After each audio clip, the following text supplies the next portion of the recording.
هەموو ساڵێک لە وەرزی زستاندا قەیرانی سوتەمەنی و بەرزبوونەوەی نرخەکەی یەکێکە لە خەما گەورەکانی هاوڵاتیانی هەرێمی کوردستان. نەبوونی پلان و گەندەڵی بەرپرسان لە ئیدارەدانی هەرێم هێندەی دیکە ئەرچی سەرشانی خەڵکی کوردستانی قوڕستر کردووە. ئەگەرچی دەڤەری سۆران ناوچەیەکی ساردا، بەڵام تاوەکو ئێستا حکوومەت نەوتی بەسەر هاوڵاتیان و ناوەندەکانی خوێندندا دابەش نەکردووە. ئەمەش نیگەرانی هاوڵاتیانی لێکەوتۆتەوە.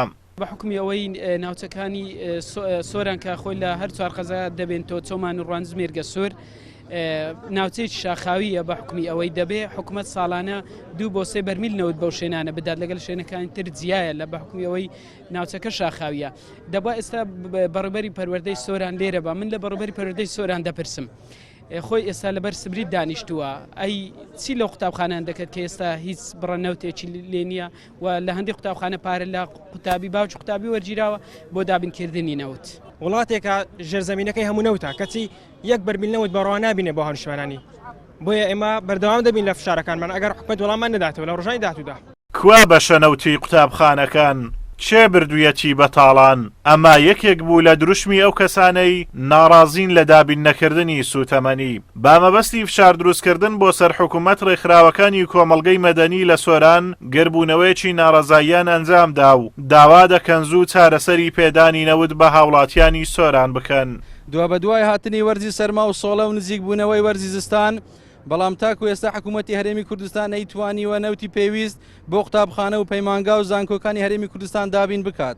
ئەمە دەرخەری ئەو ڕاستیەیە کە تاکو ئێستا حکوومەتی هەرێم لە ئازدا خوازی و خەمی خەڵک نەبووە و نەیتوانیوە وەک پێویست خزمەت بە ڕۆڵەکانی خۆی بکات. کوڕەهەژار و پێشمەرگەکان هاوشێوەی خێزانەکانیان لە سەرما و سۆڵە و دادەنیشن و کوڕە بەرپرس و سەرمایەدارەکانیش لە قوتابخانە ئەهلیەکان لەو پەڕی خۆشی و ڕەفاهیەت درێژە بە خوێندن ئەدەن. بەشێک لە قوتابخانەکانی سۆران بۆ دابینکردنی نەوت پاریان لە قوتابیان وەرگرتووە. بەپێی وتەی بەرپرسی ڕاگەیاندنی پەروەردەی سۆران هەر قوتابخانەیەکەم کارە بکات پێچەوانەی ڕێنماییەکانە و نابێت هیچ قوتابخانەیەک داوای پارە لە قوتابیان بکات.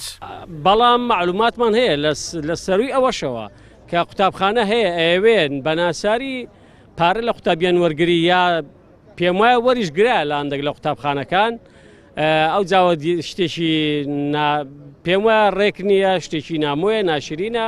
دەنگۆ ئەو هەیە گوایە لە قوتابخانەکان پارە وەرگیراوە بۆ کڕینی نەوت لە قوتابیان.